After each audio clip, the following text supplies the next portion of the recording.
Are you creating a psychedelic business, or are you building a business psychedelically? Let's take a moment to inquire. What does it look like to build a business in a psychedelic way? Welcome to Psychedelic Source, where wisdom meets practice in the evolving landscape of psychedelic medicine. I'm your host, Dr. Sandra Dreisbach, and I'm here to help you navigate the complex intersection of ethics, business, and personal growth in a psychedelic space. Whether you're a practitioner, therapist, entrepreneur, or simply curious about this transformative field, you've found your source for authentic dialogue, practical resources, and community connection. In each episode, we'll dive deep into the stories, strategies, and ethical considerations that matter most to our growing ecosystem. Let's tap in to our inner source of wisdom and explore what it means to build a sustainable and ethical psychedelic future together. The information shared on this podcast, our website, and other platforms may be triggering for some viewers and readers and is for informational, educational, and entertainment purposes only. It is not a substitute for professional medical, legal, or therapeutic advice. While we explore topics related to altered states of consciousness, we do not endorse or encourage illegal activities or substance use. Always research your local laws and consult qualified professionals for guidance. The content provided is, as is, and we are not liable for any actions taken based on the information shared. Stay supported and informed, act responsibly, and enjoy the podcast. Well, in this episode, I had the opportunity to talk with Jaz Cadoch. And she's also a friend that I met through mainly the Global Psychedelic Society. Jaz is a Amazigh Moroccan Jewish woman, and I apologize for mispronunciation there, dedicated to relearning her lost traditions of her own lineage. And as a cultural and medical anthropologist, she spent the past, I believe, 9 years studying the integration of psychedelics into modern Western policy, medicine, and culture. Her work spans community, leadership teaching, curriculum development, ethical business consulting, including focusing on responsible and equitable practices within this transformative field. So I just really also get inspired by Jaz as a sort of what I would consider sort of like this next generation of leadership. And maybe someone would critique me for what exactly I mean by that. I loved working with her when we were at Global Psychedelic Study doing some of the initial work together around, the ethics around the organization and how she led the sort of more decentralized way of organizing the values and the principles and coming to conclusions around them.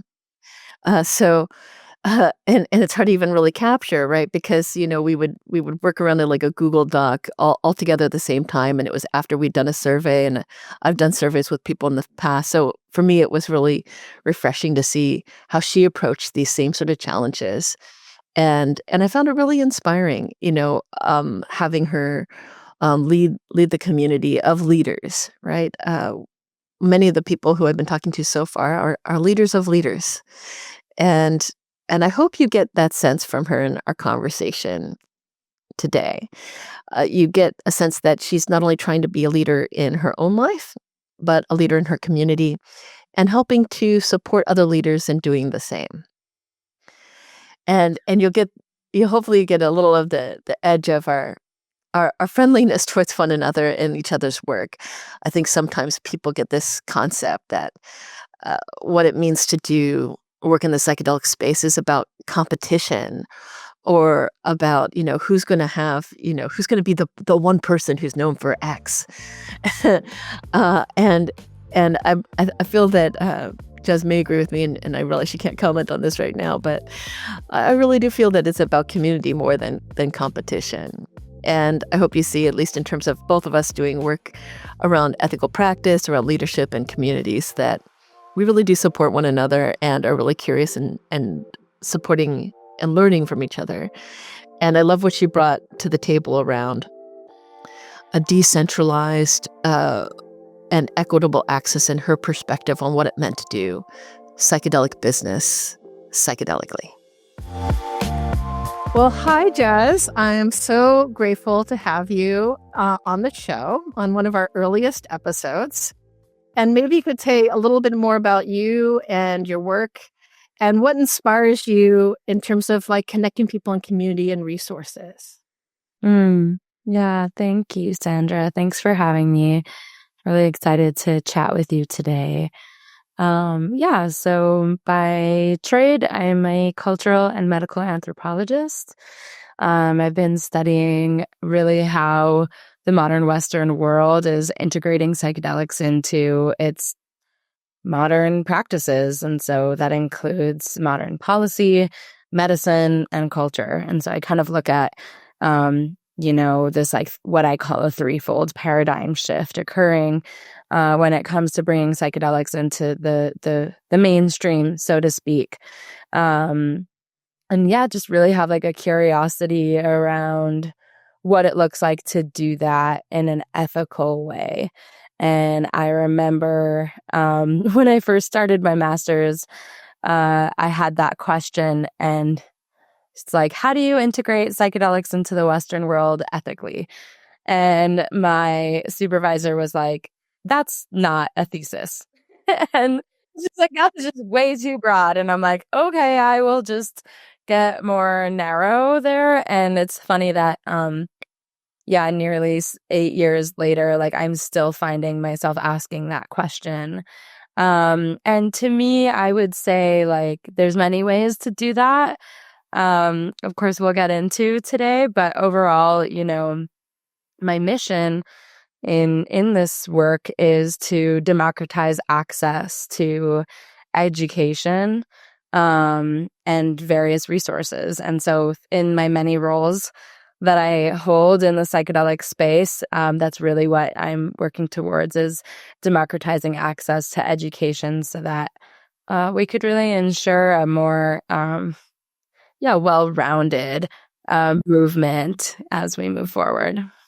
No, I love that. And I want to pick up on two different things you just shared there. One of which is this idea of a paradigm shift. So maybe you could help our listeners understand, like, why does there need to be a paradigm shift in the way people approach this work? I mean, that's a great question. I don't even know if there needs to be a paradigm shift, but it's happening nonetheless. I mean, I do think we need paradigm shifts. Like our paradigms to be shifting, because like our systems are kind of broken in a lot of ways, right? Absolutely. So we're seeing over and over, just our systems need changing. And so I really look at this from like a systems change perspective. But in terms of like why, it's like it's happening whether we want it or not. The introduction of psychedelics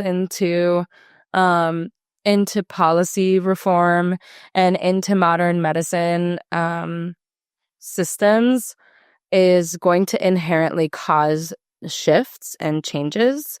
Just if you look at psychedelic therapy models, they are operating from a non-directive and inner healer approach, right? Which is pretty counterintuitive to, contemporary practices of regular therapy. Like if you look at Freudian psychoanalysis, for example, it's definitely not a non-directive approach. And so just that in and of itself is shifting our narratives and our understandings of how to do so much of this work. So, yeah, that's kind of how I see it. Yeah, and I think a lot of people talk about, I think in general, there's, at least in terms of the mindset of how I perceive the psychedelic community in the sort of global north, is this thinking that non-directive approaches is the more ethical way to go. But how would you define non-directive for you? I remember when I first started doing my research in this space, and I was interviewing some ketamine therapists, and they mentioned to me, they said this piece that stuck with me, which was, I'm not the expert on you. Right. You're the expert on you. I only know like what you choose to bring to this room. And ultimately, like you're the one with the experiences that you've had, and you're the one who knows yourself best. And so ultimately, he said, my role is to facilitate a relationship between you and your inner healer. And so that was really interesting because that helped me understand how much unlearning is involved with doing psychedelic therapy. But also, even beyond like psychedelic therapy models, like the medical models of how to use psychedelics, like when we take psychedelics, we've found that there are like inherent recurring themes that occur, like for example, like connectedness with nature, Right. and like a unifying sense of like we are all one and it's all about love, right? And they may be cliche, but they are pretty like consistent tropes, if you might say.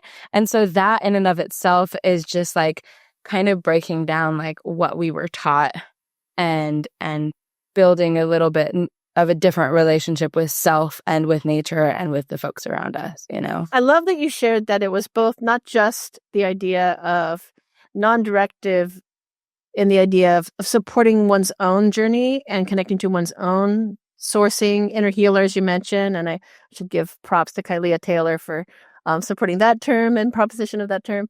But also the idea, not just the inner healer, but also connecting to our natural environment, our earth and other forms of relationship, right? So I love that you bring that into the equation. I want to get back to the second thing that you mentioned at the beginning, which is about democratizing the information and access to this work and this information, or this. I mean, maybe I'll have you clarify what you mean by that. But what can you tell us more about what democratizing this work means for you, or how you would define that for people? How would people know if we've democratized? How we know if we're successful? Well, when I first started doing this work and I was researching how people are using psychedelics while in like active recovery from substance use, I remember Googling, psychedelics and addiction. At the time, I didn't know that, addiction is kind of like not the best word to use. But Dependency, we'll say substance dependency. yeah. And there was like nothing on Google. Like there was I couldn't find anything. Like I had to dig through like archives, and I had to like. Yeah, I was gonna say, what did you find? What showed up when that Google search at that time? Like really not much at all. This was 2017, so Okay. it was before pollen and before. We really had, for example, psychedelics in recovery. It was there, but it was subtle. And I only really found my way through, like going to San Francisco Psychedelic Society and seeing the work that Danielle was doing, and then getting connected with, Kevin Franciotti, who's also doing psychedelic recovery work, and it was really about like the network that I built that really taught me things. And as an anthropologist, that's very traditional for our work, is really about getting in the field and speaking with the people. But that's like not accessible, like for the most part, right? It's like, I am so privileged to have the network that I have, and to have also been, given a life that was privy to psychedelic conversations, you know what I mean? And when you think about like the average person, and they look around them, like they're not talking about psychedelics with their friends. I mean, now things have changed, especially if you're in places like Colorado. But that's kind of what I mean by democratizing access to the conversations, is like, how do we expand like the possibility of people being able to get this information? And now you go online and there's an overwhelming amount of information on there, which can really be intimidating to people, right? So then they'll go to events and they'll go to conferences and they'll see Rick Doblin on stage. And then it's like, not everybody could go talk to Rick and have all their questions answered. So how do we make it in a way that everybody's questions can be answered, is kind of that question to me. And that barometer of whether we've been successful in democratizing education. And to me, the answer is community-based organizations that are local. So with the Global Psychedelic Society, which is some of the work that I am honored to steward, we have 300 community-based organizations around the world that are building their own organizations and communities to support their locales, and to be able to provide that information and those resources to their local people. And that's really how we democratize, because it's like, I can't reach millions of people on my own, but I can support these 300 leaders who each of their societies have thousands of members, right? And then that's how you reach. We actually have an estimated reach of 2.4 million people. Wow, that's amazing. through I'm all like, of I just want to sit with that for a minute. Like 2.4 million. I mean, and I also want to pick up a little bit more on, it sounds like you're saying that it's not just about the access to information, right? Because we can, as you said, like we have more access to information, and there's lots of different information sources these days. And now we even have AI tools, et cetera. But it sounds like the other piece isn't just the access, it's also discernment, right? Like how do you, or even having a community of relationship, right? Like, what do you really get from being, in your local, like psychedelic society, right? It's information plus relationship. Then I'm speaking from my own experience, right? Information plus relationship plus people who have different levels of experience, right? And you mentioned psychedelics and recovery. But maybe you want to tell me a little bit more about your own relationship to democratizing access. Like you've been doing work with GPS, maybe, and GPS is short for listeners for Global Psychedelic Society, and you have this large reach. What do you feel is your role in that personally? Yeah, I feel like with the Global Psychedelic Society, what my role is to provide like leadership, like role modelship. You know what I mean? Is to give the other leaders like a place to go of like, hey, none of us have ever done this before. This is new. And it's not only just me who gives the leadership role modelship, but they give each other. You know what I mean? And so when we create a network, like we get to learn from each other and what mistakes each other have made. And so I love the opportunity that I have to support leaders in having a really strong foundation and confidence that like this is something that they can do. But beyond that, like there's other ways that I work on democratizing access to education. And that's, through policy work, for example, and I worked on Colorado's Natural Medicine Health Act, and I was really honored to be part of the folks who were pushing for the protection of personal use in that bill. And that bill was, the ballot initiative was supposed to just be regulated access, like what we see in Oregon. And before you say more, maybe you can give our listeners a little bit of a background and context on Colorado, because I love that you're bringing this up, because it's very much on people's minds right now. And there's a lot of misunderstanding even about what's happening in Oregon currently. There's still some people who think it's just given everyone legal access to psilocybin, which is not the case. And let alone the extra confusion that it was decriminalized and now it's been recriminalized. yeah. And so I'll just say, like, right now in Oregon, you can only get it through a service center that's been certified through the state of Oregon and pays the fees, and with facilitators who've been trained and certified. And I know Colorado has a lot of those elements. Yeah. Maybe you could say a little bit more about what do you think makes Colorado unique, and then speak to a little bit more about why that personal access was important for you to advocate for, and how that fits into your vision. Mm-hmm.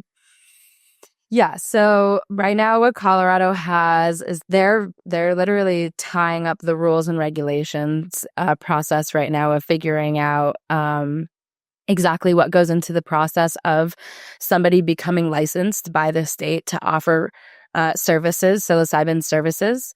to an individual, which would be all kind of regulated under the state model.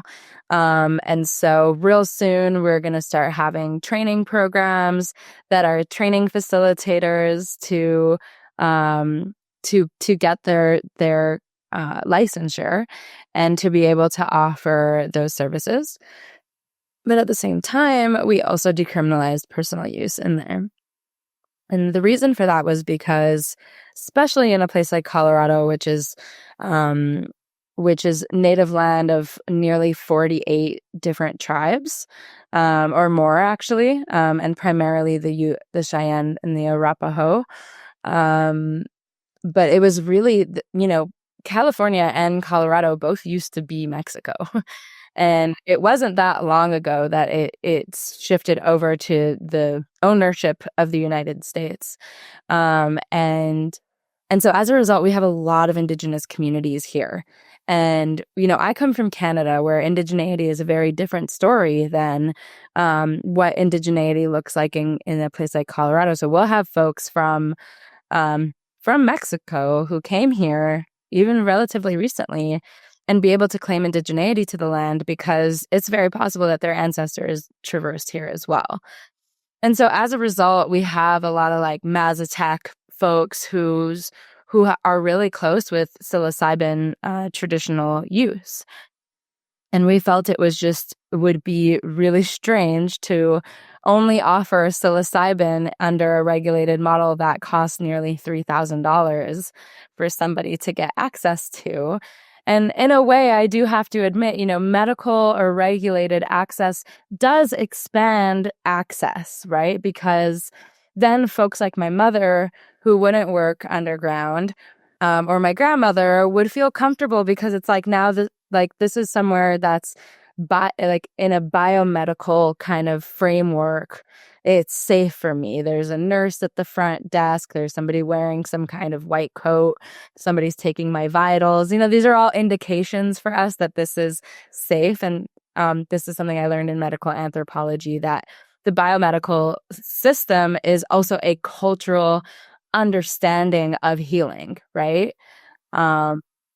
Very often we'll think like cultural understandings of healing are related to magic or something like that. But it's like the biomedical and scientific system is also a cultural understanding of healing. It's not just objective science, right? And so, yeah, it's a bit of a tangent, but I would say that like medical and regulated access does expand access to people who would never think about psychedelics before, which is awesome. But then there's also all the people who have been using psychedelics in the legacy, in the legacy network, in the underground, and in Indigenous communities who don't need regulated models, who don't need to be regulated by the state because they've been doing this for so long. So how do we make space for both of these models to occur? And it was through the protection of personal use. And just to get back to your question of like, how does this contribute to my mission? That's really how we do democratize access, because then we have access for the medical people, and then we also have access for the Indigenous folks who have been stewarding these medicines for time immemorial. Yeah, and I think that's a really good point. And I think it really points out a very clear ethical issue in this space about not just democratizing access, like you're saying, but also how do we, if there is going to be government regulation on psychedelic and plant medicine use, well, actually there already is. Like, I don't even know if that's really a question for me to say, because making it illegal is still making a legal stand on it, and preventing people from using their traditions, and making it illegal, or even destroying it through, cultural genocide and things like that, is also a way to make a stand on those traditions, right? So, but I love that you bring up that we want to be able to find a way to support traditional use, however that's defined by their tradition, while still finding ways to support access to those who have a cultural, what do you say, cultural, medical, a cultural understanding.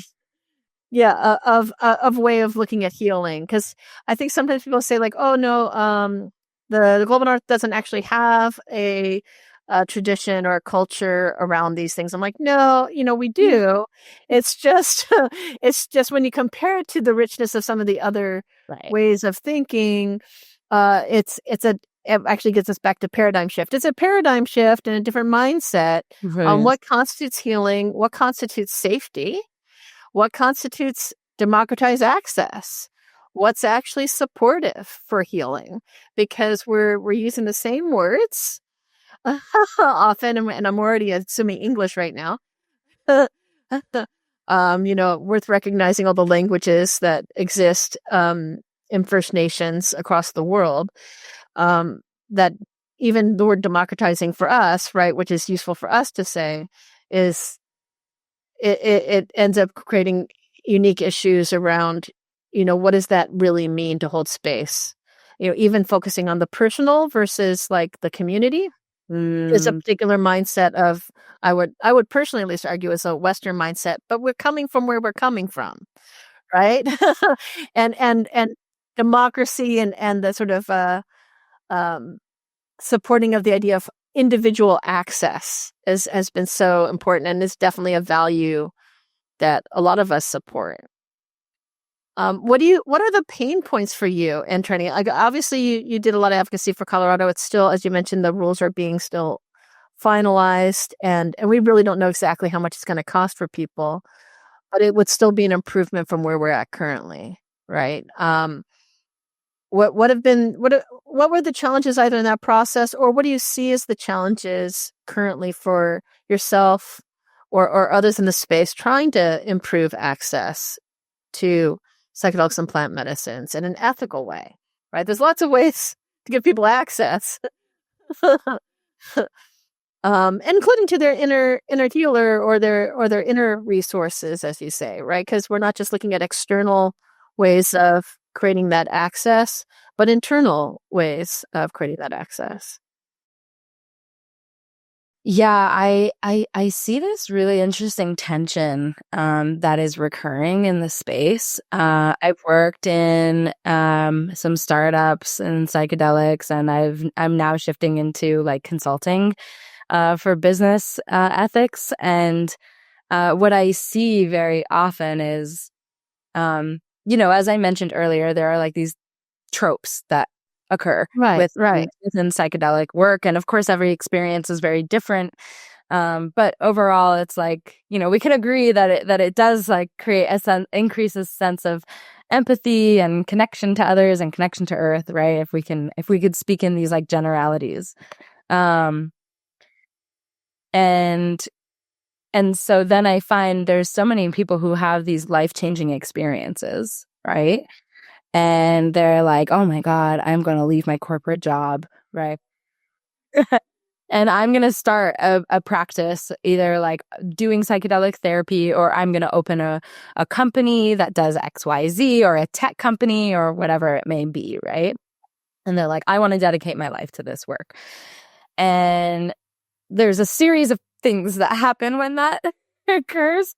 But I'll start with oh gosh, I don't even know where to start because there's so many things that happen. Maybe I'll help you out here. So like you mentioned now that you're doing more psychedelic ethics consulting, and you're talking about people who have these transformative experiences and then want to go into business or leave a business. Yeah. And that automatically foregrounds, in my mind at least, business ethical issues. Yeah. So if someone's coming to you as, looking for a business ethics consultation.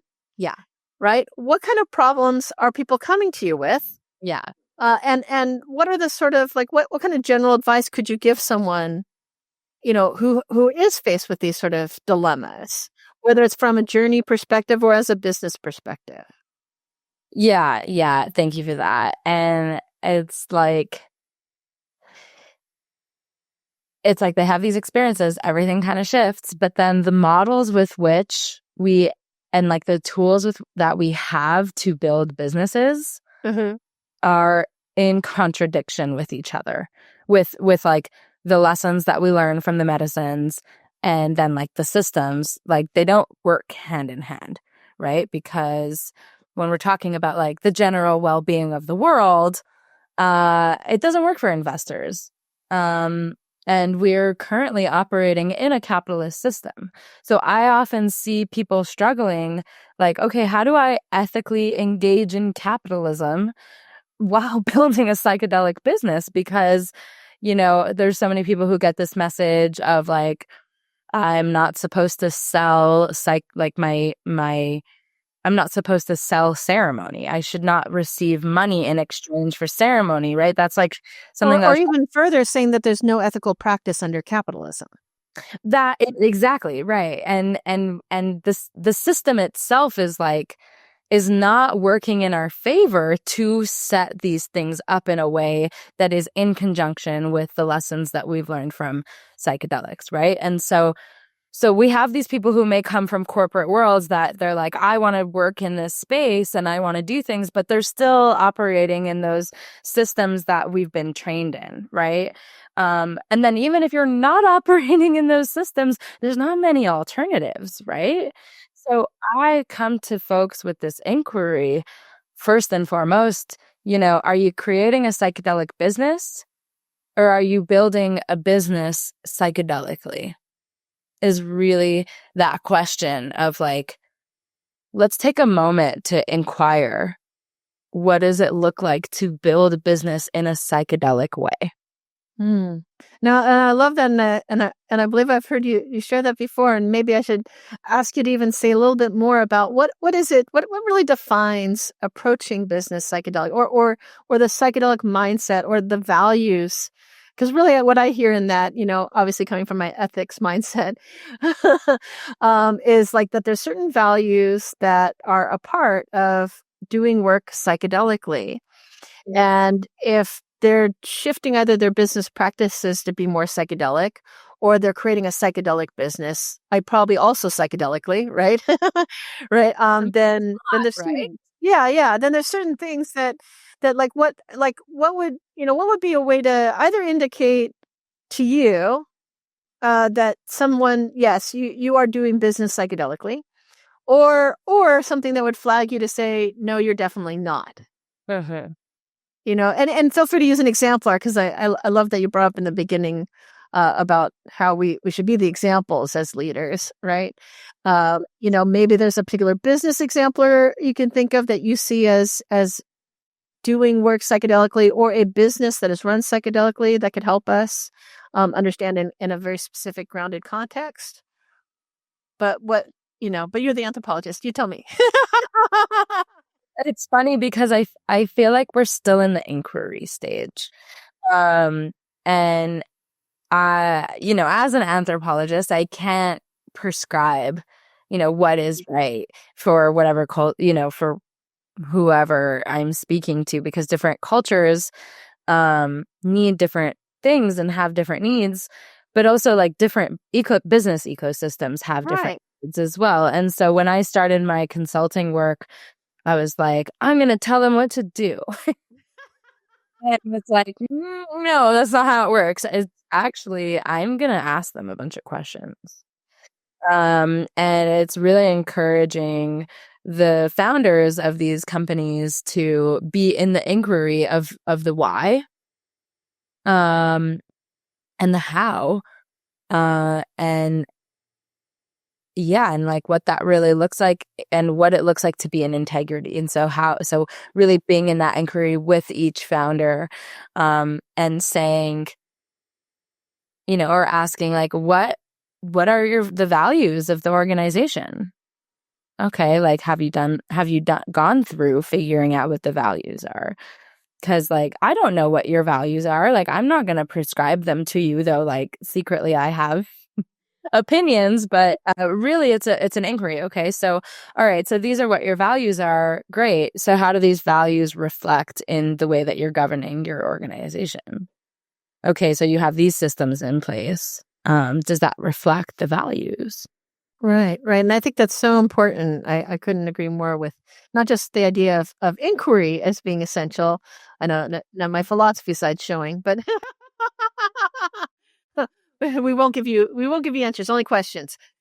But the value of even being an open, curious, inquiring, but then also doing the sort of psychedelic style of inquiry where you're doing that introspection or interoception, coming to understanding not only, why are you doing business? How are you doing business? What are your values? How does that align?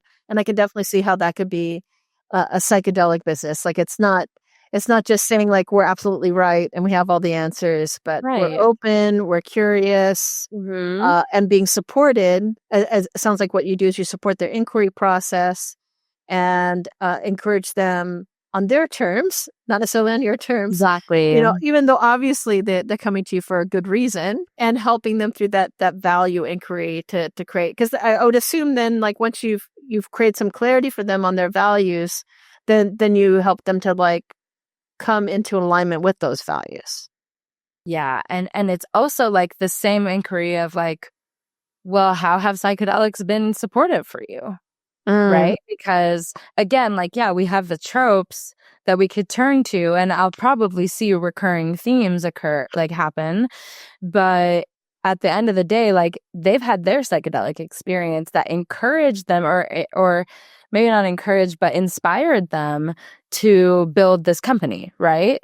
And so it's like, okay, tell me about your psychedelic experience. Like what came up for you? What became important to you? Great. Now, how do we align that with the values of your company? I love that because like that bridges not just the questions about what is the company value, but what the individual valued from that experience that they had and how they're integrating it, not just literally in their own lives, but into their business and into their business practice. Yeah. Form of integration. Yeah. Yeah, I love that. I love that. Now, I will say, so you do have, we care about democratization, right? Because like we're on the democratization boat, everyone, right? We're on the democratization boat, and and we care about the personal inquiry.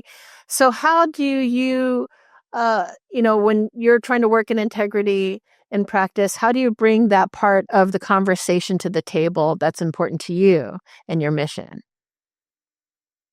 Well, as the ethicist, I would love for you to ask you, how do you define integrity?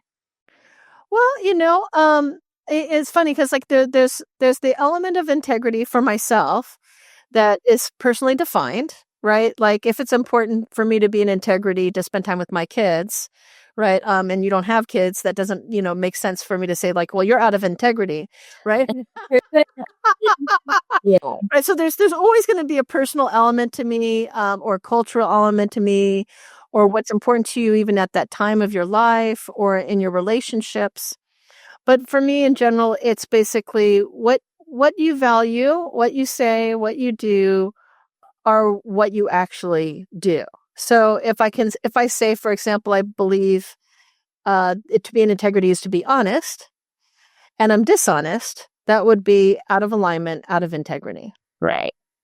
If I say that being in integrity is to treat people with respect, and similarly, right? And there could be disagreement, right? Like, let's say I do something and you say, oh, no, Sandra, that was really disrespectful. Right? No, right? I think this is important in community, right? I love the fact that you asked me a question. And maybe I should ask a different question for you about, because we both care about ethics in this work, and that's part of the reason why we're having this conversation. And part of the reason, why we care about, people being well resourced in the non-extractive sense of the term and providing access and being in integrity. What do you feel I should be doing better to be in better integrity? Yeah, I mean, I don't think I get to say what that is for you. You know what I mean? And it's like, I have my values and what the future that I want to see come forward. But it might be a different future than you. And I remember like when I was working on the ballot initiative in Colorado, there were a lot of people who were trying to tell me like whether or not I was in integrity. And I'm just like, but you don't know what my values are. So how do you know what's in integrity for me? And like, oh, so you're telling me that we have different values.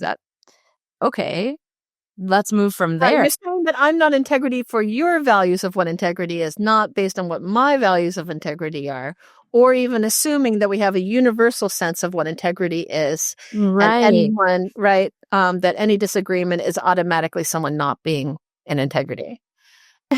Right. And it's really a question of like, are you values aligned? so the Global Psychedelic Society is a really great example of what it looks like to be values aligned. We operate in a teal form of organizing, which is based off of Ken Wilber's spiral dynamics theory. And it comes from a book called Reinventing Organizations, which basically teaches organizations how to operate in a decentralized form of governance or organizing. And so what that means is we're not working on consensus, right? And somebody may be leading a project that I'm not involved with, but it's decentralized decision making. And so I need to be able to trust that they're going to make a decision that's in line with what I think the organization is leading towards, right? And the way to do that and to ensure that that happens is to be values aligned. And so at the core of teal organizing is if there's a disagreement, then it's because some values are not cleared up. And there could be people who are like, oh, I wouldn't have made that decision, but ultimately it fits within the values and that's okay. And so when we're looking at like what is an ethical business from an objective standpoint, it's really checking in with what the values are of the individuals and then what the values are of the organization itself. Yeah, and I both want to say yes, and I also want to push you a little bit on some of this too. So yes, right. But I love that you're highlighting the individual versus the organization, right? Like the values aren't aligned, right? And you said if there's a disagreement on values. But could it be that the disagreement isn't about values, but about which values are more important? And maybe you're saying that is a disagreement of values, right? Like if I say let's go back to my honesty example, and and I say honesty is the most important thing, and transparency and having that, and then someone else says well, yes, I value honesty, but we also need to be able to keep certain information private, and that's not being dishonest. So it could be that we're actually agreeing about honesty. But we're disagreeing about what does it mean to be in alignment with honesty and the implementation. Or if I give a counter case, we can talk on that one. Or we could say well, we care about honesty and we care about democratizing access. But we're finding it difficult to both democratize access and be honest to the same level. Well, I think the democratizing access should be a higher priority and how we should fund things, let's just say, than funding transparency mechanisms for the community, right? So we may even have agreement on democratization and on honesty, but then when we're coming to financial decisions, right, then we're push is coming to shove in particular ways. So what do you think about that?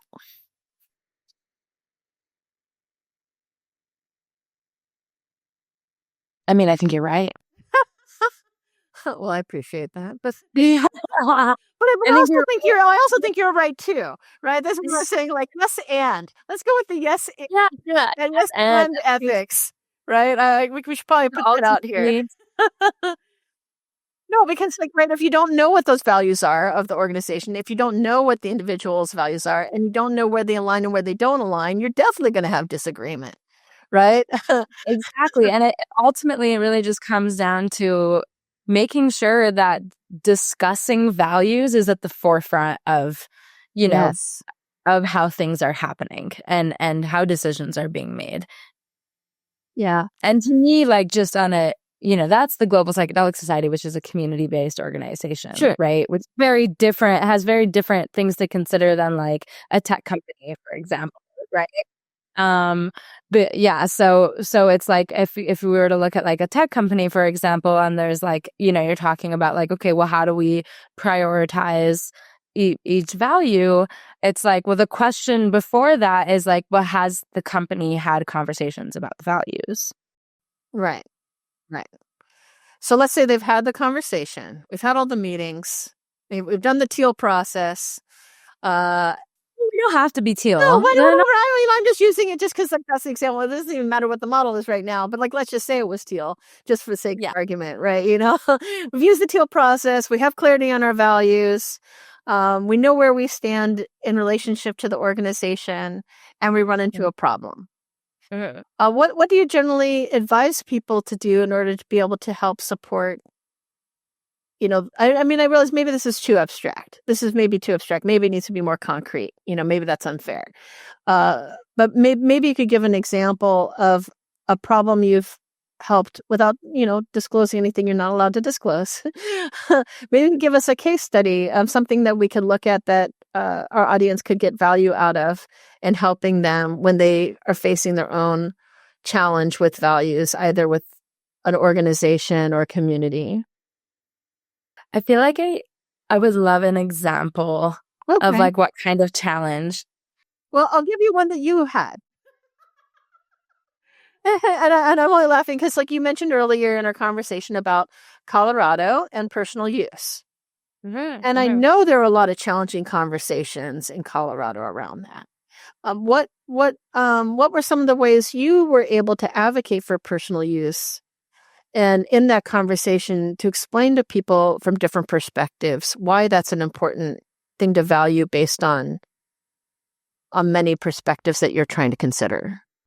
Yeah, I have to like go back to 21 when the process started around the Natural Medicine Health Act in Colorado, and like remember how we navigated that, and it was a lot of like push and pull, and I think ultimately what happened in that process, I'll just be real and I'll name the things. I mean, you say whatever feels in alignment for you. Like, you don't have to share anything you don't need to share. But maybe even sharing, like, what are you the most proud of having done in that time period? Like when you look back at 2021, and you think about those conversations, and I definitely was hearing about a lot of those conversations, and I know it was challenging even from an outsider's perspective. What are you most proud of now? What have you integrated from that experience that's shown up? Because, like you're grateful for the kind of example you were as a leader and in terms of your ethics and in terms of personal use. Yeah, I think just to go back to like the like what went wrong, like what had occurred that we missed was, when New Approach did come to Colorado, there wasn't a conversation about values, and there wasn't an agreement of like, what are we trying to achieve here? So that was unclear from the get-go, and everybody was kind of coming at the project with different goals. And so as a result, what that led to was like, well, that's not what I signed up for. Oh, well, that's not what I signed up for. And like nobody was clear because there was this really, really quick timeline of like, well, we need to submit this now. And so as a result, like lots of people fell behind and didn't get to be part of certain conversations. And some people moved forward. And I, for whatever reason, happened to have been one of the people that moved forward. And, some people chalk it up to me being tokenized for being a brown woman, and I push back on that perspective because to assume that I'm being tokenized kind of takes away my agency as a brown woman. And it's like, well, you don't even know that you're being used. And it's like, or how about like I made my decision to join this team and to contribute in the ways that I want to contribute. You know what I mean? And it's like, well, I would argue that actually pushes you in a position of a power down position and says that you must have been in a power down position in relation to this and that you weren't empowered enough to be able to make a good power dynamic decision in relation to New Approach or those other relationships. And just for the context of the listeners, New Approach is a political action committee that has done a lot of legal advocacy work across the United States in particular, originally doing a lot of work in cannabis and now has been involved in a lot of the psychedelic legal advocacy work. And full disclosure here, like I also was involved, in supporting some of the advocacy work in California. So even though I'm not wasn't privy to what fully happened in Colorado. Mhm. But yeah, and maybe we want to take a pause here to make sure we recognize you and how you want to identify yourself in this conversation. I know I would have given the bio at the top of this podcast, but I want to give you the opportunity now, since this has been accused of you, to be able to recognize yourself and how you want to be identified. Mm. Thanks, Sandra. That's very Yeah. sweet of you. Um, you know, one of the core values I have is standing in the both and. And sometimes that means like I go in a direction that is very confusing to people because they're used to putting me in this box of like, well, she's this, right? And then sometimes like I'll move over to the other side, and then people will be like, "Wait, what? I thought you were this." I'm like, "Yeah, I'm also that. I'm all these things," and it's really confusing for folks. And I also have a certain privilege. Well, privilege, we can call it a privilege, but having been Canadian or being Canadian, I wasn't able to vote on the ballot. So I had the opportunity to not take a side because I couldn't say yes or no on the ballot, you know? And so as a result, like the role I took was being that middle. And so what that means is sometimes people will disagree with you on this side, and sometimes people will disagree with you on this side, and you end up getting it kind of from both directions. And truly, I believe, like, if I look back to your question of like, what am I proud of from 21 is, well, first of all, ensuring that we were ethically advertising what the initiative was. That was a big thing for me because I felt there was misinformation being shared in various components of the like spreading of the bill. There was a little bit of misinformation, and so I really took it upon myself to adjust that and raise attention to that fact. I also shared a lot of information with people who were not in the inside meetings. And so I opened up a window into closed door conversations with fellow activists who were on the ground.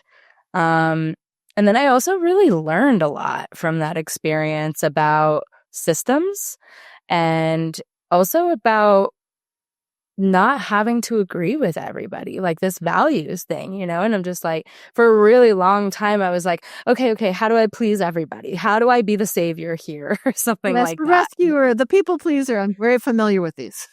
Right. I'm a Pisces too. I've got 5 Oh, yeah. Pisces. Oh, we can talk about that. I'm Pisces rising, so yeah, I'm with you. So it's like a very emotional person who gets very affected by other people's emotions.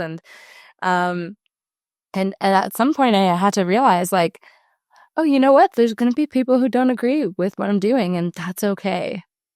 And actually, that's what makes a leader is seeing what their goal is and checking in with the people around. Okay, I heard you.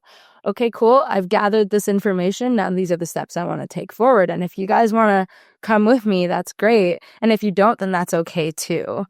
And actually, that's really like helped me in multiple areas of my life. Like, for example, and this may be a huge side, what's the word, derailment, but I'm also Moroccan Israeli, and my mother was born in Israel and was raised in a really Zionist home. And I'm also really somebody who believes in social justice and the protection of all human lives. And I also had a really huge awakening with my ancestors after a ketamine experience to come back to Judaism before October 7th occurred. And so it was really challenging for me to reckon with like, okay, how do I be a proud Jew and also see the atrocities that are occurring in my name, right? And so I had a lot of people, like I saw just who weren't capable of seeing the nuance in between of what it is to be a brown Jew, an Arab Jew. Well, I'm not technically, my lineage it predates the Arab Empire within Morocco. But anyways, I digress. But it was really helpful, like what I experienced in Colorado's initiative and learning like, okay, there's going to be lots of people who don't agree with your perspective. What is an integrity for you, Jaz? Mm-hmm. Right? And I had to like continue to come to that question of like, well, what is an integrity for me? What are my values? And one of those things is being in the both end, right? And it's that constant inquiry. And we could bring this back to what I was talking about before. And I did digress, but I'll bring it back. No, but I think that, I mean, in terms of what you said having your individual values and knowing where you are in relationship to the larger organization or cause, as it were, I think you're actually just proving your point and why that's so important. And I have to say, I agree with you. And the inquiry, right? Like that constant state of inquiry with ourselves. Because sometimes we will make mistakes and often we will, you know? Oh, yeah. And the question is, when you make a mistake, what do you do about it? That's right. That constant inquiry of like, well, what are my values and what is an integrity for me? And then when somebody comes up to us and it's like, you're not an integrity, it's like, actually, no, I've asked myself that question. And this is what integrity looks like to me. If you don't agree with my values, that's fine. Right? And then we could name, okay, we have different values. Right. And I love also that you brought up the idea of disagreement, right? That there's like some sort of weird, I don't want to say necessarily toxic positivity or toxic ethics concepts around that. To be ethical means we all agree. Or right.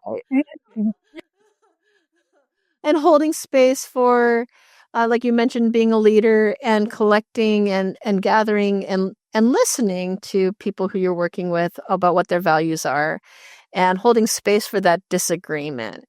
Right. And not forcing a particular agreement, because that would imply, based on even what you've been sharing about the individual versus, community or others, is that it would do a sort of, I'll even say the word violence to that inner resourcing that they could have for themselves by assuming that your values or your way of saying integrity is the way everyone's integrity should be. And I also appreciate, thank you for sharing a bit about your positionality and your background and your intersectionality in terms of these issues, because I think even though, I think a lot of people are, what's happening in Gaza and to really the world, if you ask me, I deeply appreciate you bringing that to the conversation too. Yeah. And it's like, what are we doing if we're not blending all of these things together? Because we are all experiencing like dismay and pain and suffering and depression and a hopelessness, right? Like seeing all the atrocities of what we're experiencing, even like the climate disasters, right? Like that is not necessarily, well, yeah, it is connected to humans. But what are we doing in our psychedelic work if we're not blending all these things together as like part of a larger whole and seeing like, okay, like, and this brings us back to this paradigm shift concept, right? Of like, okay, well, let's shift what we're doing. And that's what psychedelics allow for us to do. If we look at, the default mode network and what it does for our brains when we look at how it supports somebody's mental illness or depression or, whatever it may be, it gives us a moment to write new narratives of who we are and what we are, right? Because the default mode network, what it does for the listeners, is when we take psychedelics, it quiets the default mode network, and the default mode network is typically what our mind is engaged in when we're not really like doing anything in particular. So it's like when you're kind of just sitting there in thought, is when you kind of repeat those stories of who am I? What are my dreams? What is it that I want to be doing? And when we take psychedelics, what we've seen in some studies is that it quiets that part. And it gives us an opportunity to imagine new things new stories, new realities. And that's why so many people will leave a psychedelic experience of like, I need to do this with my life now. They're having this big revelation. But then I am thinking, great that we could do this on the individual level. But what if we started doing this on the systemic level and actually change the systems that we're in? And I kind of feel like missing that point and that opportunity. Yeah, and I love that because like what if you're just doing it just to have the wild crazy ride, is that really a sufficient justification for having the experience?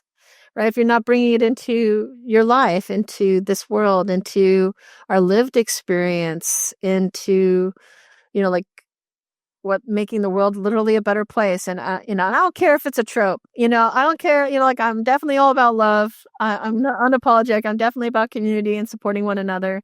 So maybe this is a good time to kind of come to sort of our question for some of our listeners and for sort of like the takeaway message, the moral of the story, as it were, but really like, ways people can be better resources or for each other, for themselves, or a call to action. So what would you say, what would you love for a listener to be able to do after listening to your share today or about your work? Or what should someone actually do? If it's not just talking the talk and it's walking the walk and living by example like you do, what should other people do, or what would you inquire or encourage them to inquire about to support perhaps maybe democratizing or integrating their experiences or bring it into the real world? Yeah. Yeah, I just want to take a moment to say thank you for giving me space to move across the many, many different topics we moved into today. And it was really illuminating to kind of look at the 30,000-foot view of what does it look like to be in integrity and to do ethical work in this space, right? And I like to believe that one of the most selfless things that we can do is to work on ourselves. And it's like the largest gift that you can give to your community is knowing yourself, knowing your boundaries, knowing your edges, and knowing what you're good at and knowing what you're not good at. Because then when we come up against conflict or when we come up against something that is not so cozy, we know ourselves. And so then we can better navigate those situations.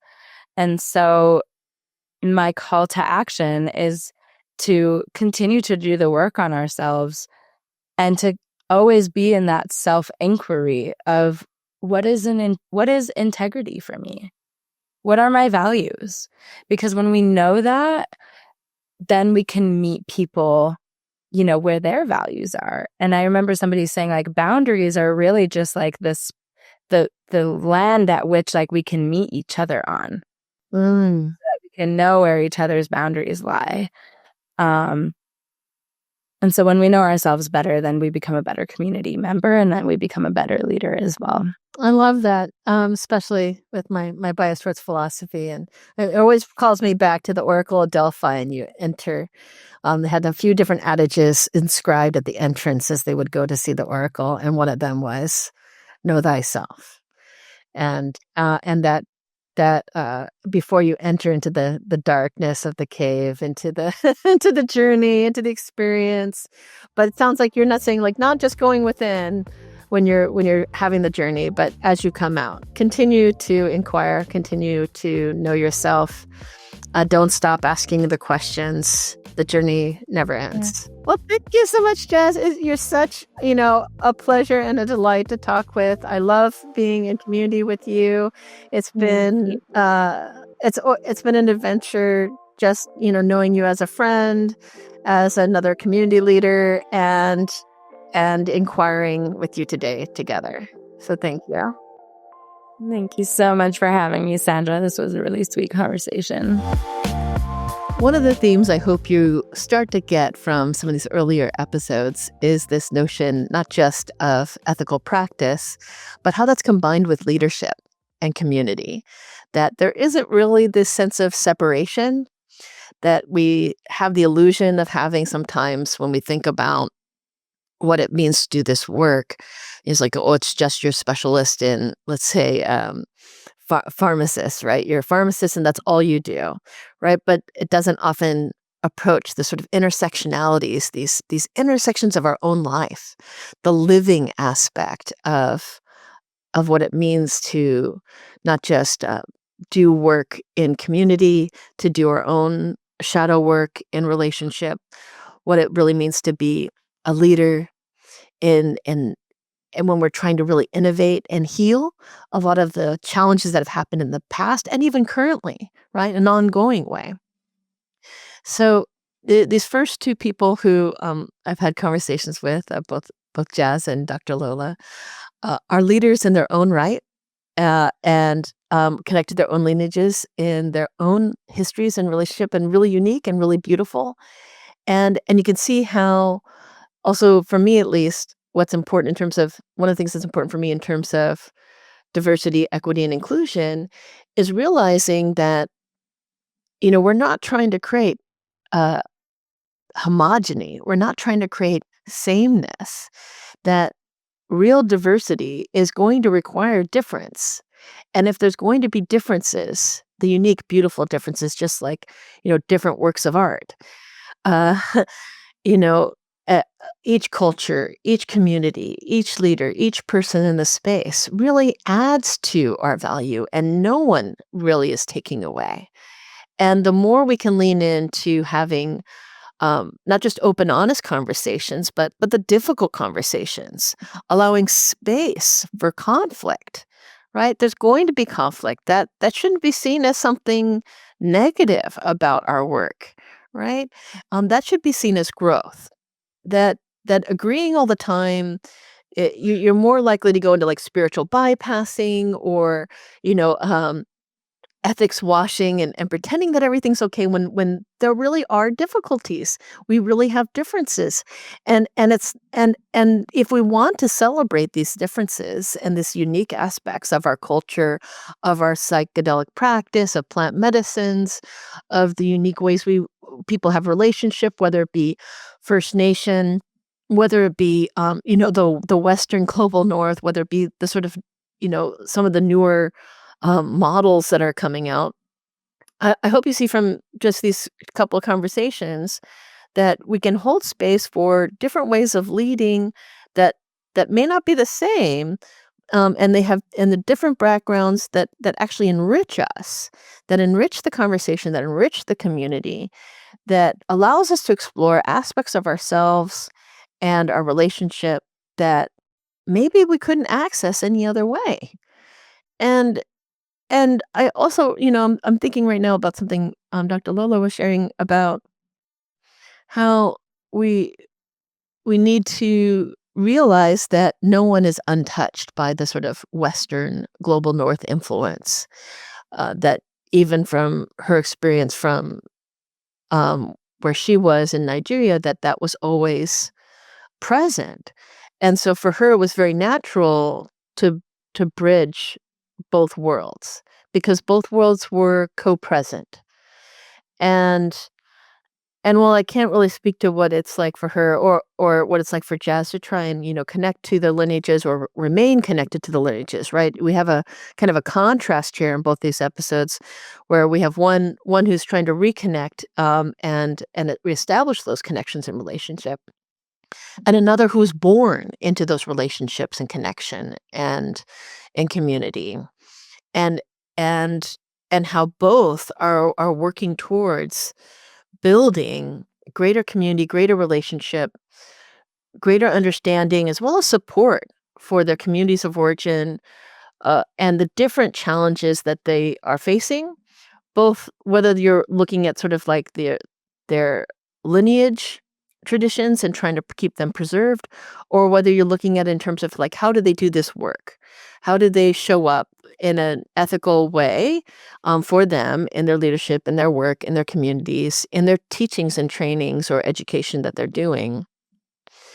And for me at least, I just love that we're starting here, that these are the two leaders that we're paying attention to and learning as resources, both unique, individual, complex, and supporting the same sort of ideas, but very differently.